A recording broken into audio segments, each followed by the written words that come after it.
Hello, I'm Ron Peterson, Director of the Mayo Clinic Alzheimer's Disease Research Center. This program is intended to help you learn about Alzheimer's disease. You will be watching some scenes from the documentary The Forgetting, previously aired on PBS. You may ask, why would I want to seek an early diagnosis of Alzheimer's disease? Currently, there are treatments and management techniques available to help the patient with Alzheimer's disease. Research is underway to ultimately slow down the disease process and hopefully prevent Alzheimer's disease.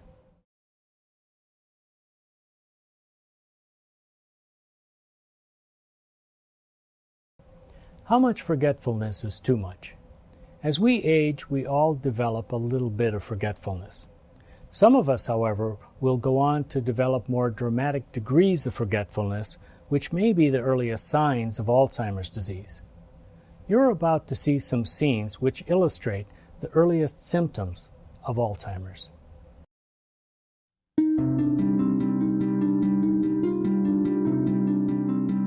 She'd get up at like 2 a.m. and get ready for work, and then it'd be like she'd have to walk through my room to go to the bathroom. I'd be like, Mom, it's only 2 o'clock in the morning, or things like that.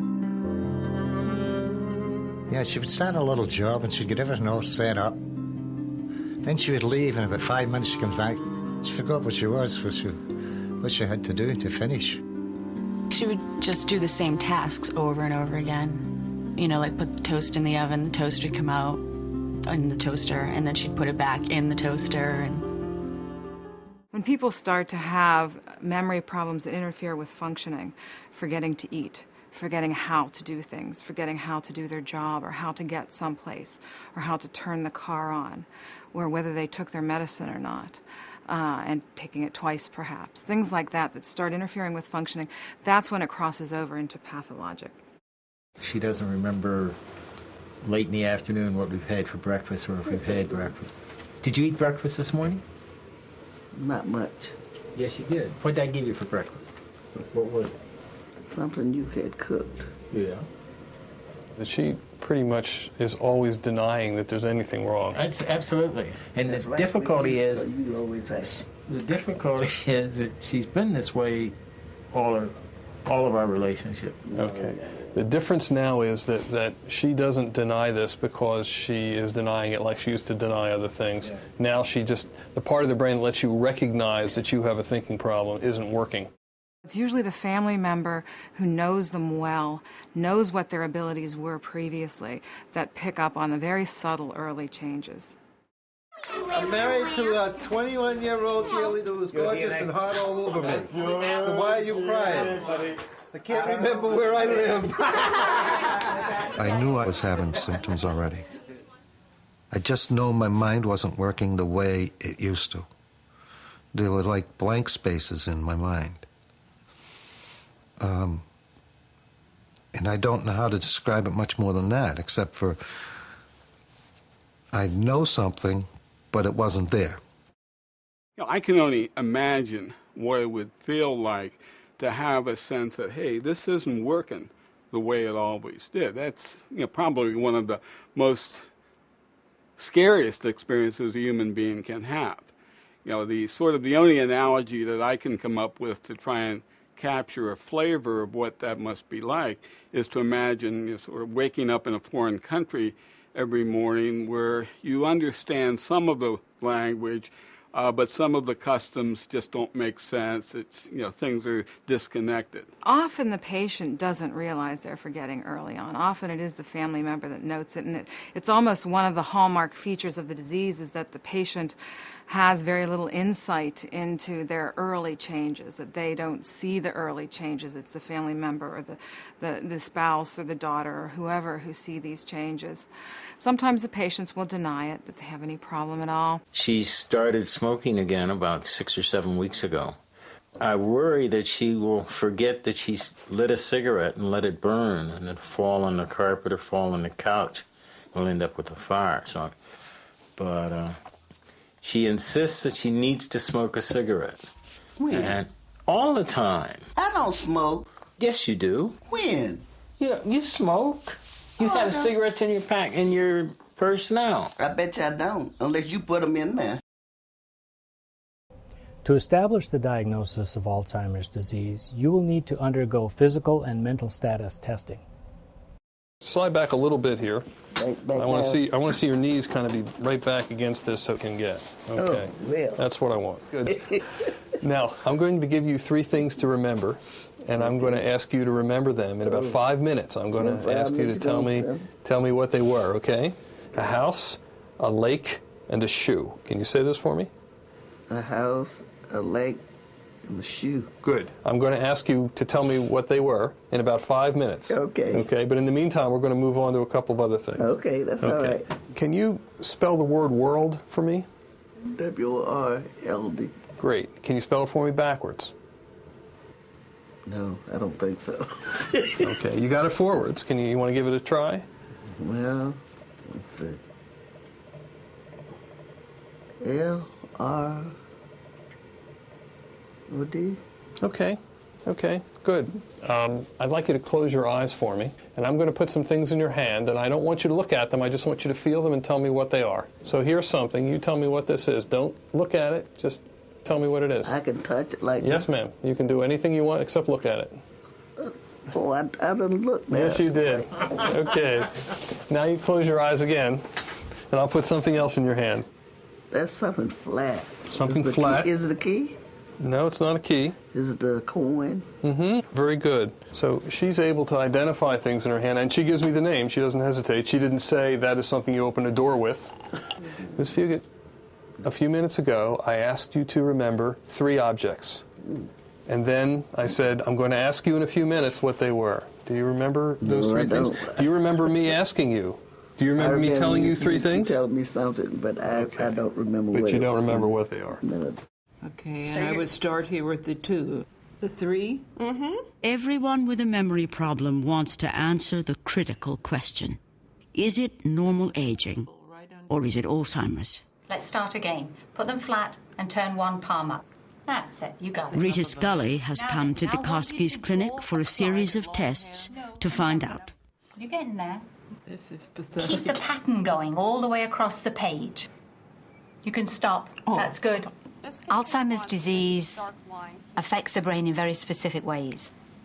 So we expect that the ability to learn new information, to store it and retrieve it will be impaired as one of the earliest signs of Alzheimer's disease. Okay. Mrs. Scully, I'm going to read you a short paragraph, and when I'm finished, I want you to tell me as much of it as you can remember. Crystal Lake Lodge. 2 women avoided death today when their motor-driven hot air balloon was forced to crash on a snowy mountain 20 miles from the border of Yellowstone National Park. We're looking for evidence that the individual can take in new information, then can store it for a period of time, and then when asked to, can bring it back into consciousness and give it back to us. I don't know if I could even... I don't know if I can even remember anything.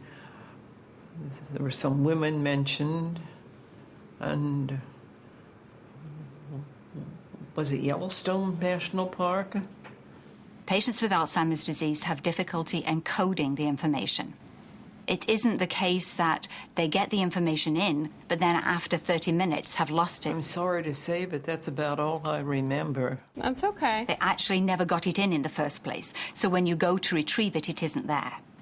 Did I fail? Well, don't worry too much about that. Probably the beginning of Alzheimer's. Is that it? Our social worker, our neurologist, and the patient and their family members, any family members who wish to be there, come, and we call it family diagnostic. And we give the patient and the family the diagnosis. Sometimes families will say to us, really don't want to have my relative told what the diagnosis is. And we, first of all, philosophically feel very strongly that, hey, the patient has a right to information, hopefully sensibly presented. And most of us, even if we have a cognitive impairment, can deal with things a little better if we have a a name, a label on it if we know what it is. The changes are very slow. You know that from the way it came on and got worse. The tests Mrs. Scully took were specifically designed to sort out the differences between normal aging and a more serious problem. She's here with her son to get the results. You remember when you had your testing done, your grades are here. Okay. Final exam. So you got some A's and some C's. Yeah. Okay. We think this is early, mild Alzheimer's disease. We don't have a cure for this. We have medicines that we think you should start, which we hope will help to slow the clinical progression of the disease. We don't know what an effect it has on the overall brain changes. What's the long-term prognosis as far as how long do you think she'll be able to still maintain her own independent living conditions, et cetera? That's what I'd like to know. So I think she's okay for now, and we would reassess this probably every 6 months as far as how independent can she be. But during the time that you're doing well by yourself, somebody should be checking in. The difficulty, I'm there every day. You're fortunate to have your family to be so concerned. We don't always have that. I only had one boy, but I'm sure glad I had him. I picked a big size, though, you noticed that. We were very close, so it's time for me to step up and do what I have to do to take care of her. And I know it's going to be tough, and there's going to be some bad times and some tough decisions to be made. I just pray that I have the strength to make the right one, that's all. Our social workers will then sit down with the family members alone and review things with them, talk about different issues with them, power of attorney, different steps that they need to start to deal with, start educating them about the disease. Often the family members will have questions of the social worker that they don't want to ask in front of the patient, so we give them an opportunity to sit with the social worker and ask those questions. And we, separate the patient out then and have the patient doing something else at that point in time. While the diagnosis of Alzheimer's disease can be life-changing, there are means to cope with it. The goal with Alzheimer's disease is, of course we would love to have a drug or something that's going to fix it, but we don't have that right now.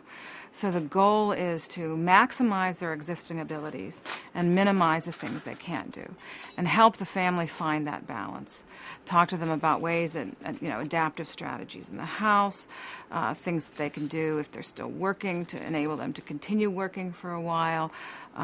Just educating the family about the disease itself and that it's a process and it's not, an exceedingly fast disease, so that they have time. There's a tendency at times, particularly earlier on in the caregiving process, perhaps for caregivers to overcompensate and do more for the patient than they really need to.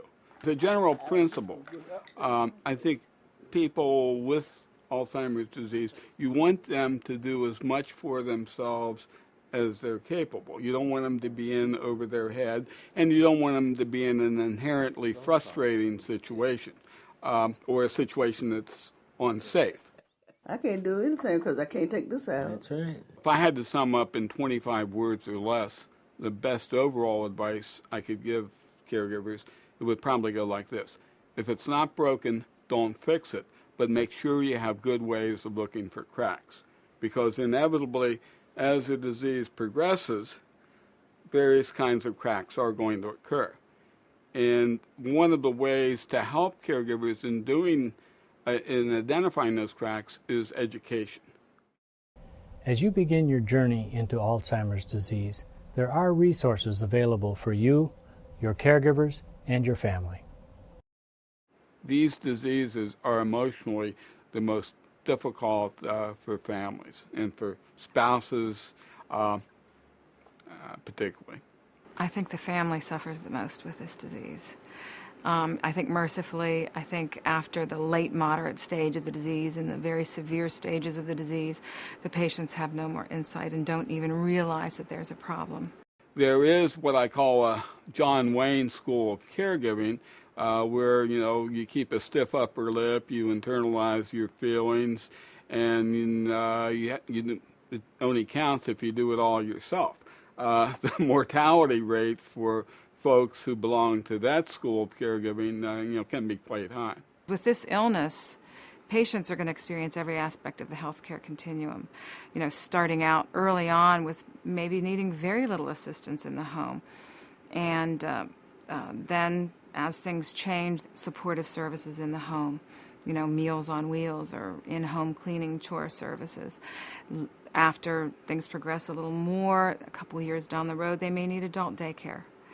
And the caregiver may need respite. And then late in the illness, patients generally will need either much more in-home care or nursing home care.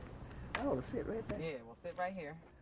Call upon family members to come in and sit with mom or dad, or use respite services, or use adult daycare, because if you take advantage of things like that and have some time for yourself, then you're going to be able to care for your loved one in a better way and keep them at home longer perhaps, or you'll stay healthier yourself. Support groups can be invaluable because you can benefit and learn from other people's experiences. Life is full of changes. So why don't we talk about changes? How have things changed in your family? What bothers me a lot in dealing with this is the stress I feel if I go out and leave him at home. I always call him, and if he doesn't answer the phone, then I drop everything and go back home again. So that's the biggest change. Do others of you worry about leaving your family member alone? Yeah, I don't leave her. I drag her with me or palm her off on my daughter. Drag her with you. Harry, has something happened that made you realize you can't leave her alone safely? A couple of months ago, I had to take the elevator up to the doctor's office, and I got out before she did, and I thought she was beside me, and I looked, she wasn't there. I looked right behind me, and she wasn't there, and I looked and saw the elevator door close. There were 3 banks of elevators. I stood there, hoping that she'd get on the elevator and come back downstairs. And one gentleman came back down on the elevator with her. But after that, I make her get on the elevator first and make her get off the elevator before I do. How do some of the others of you manage those scary times, the panic times? I just rant and rave. I just keep praying for the strength to accept his personality, because there's a big personality change. How about Gladys, Harry? How is she? She's still in denial. She maintains that the only thing wrong with her is me. If she could get rid of me, she'd be in perfect shape. And she never does anything wrong, and she knows where everything is except when I take and move it so that she can't find it. People have tremendous inner strength within themselves if they can tap into it. And if you can help facilitate some of that, I've seen caregivers do really amazing things over the years. It's frustrating one day at a time. Hey, Tree, come on, I can sit up here with Lynn. Sometimes I feel that I failed to properly compensate for the fact that it's not her, it's the disease. Some more grass out. As long as I remember that, then it's all right. There's still some part of her there. So I can exist with the part that's there and try and keep it there as long as you can.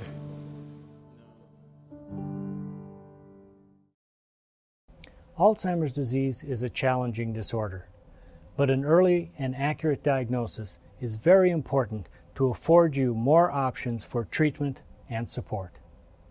For more information, please visit the Forgetting website.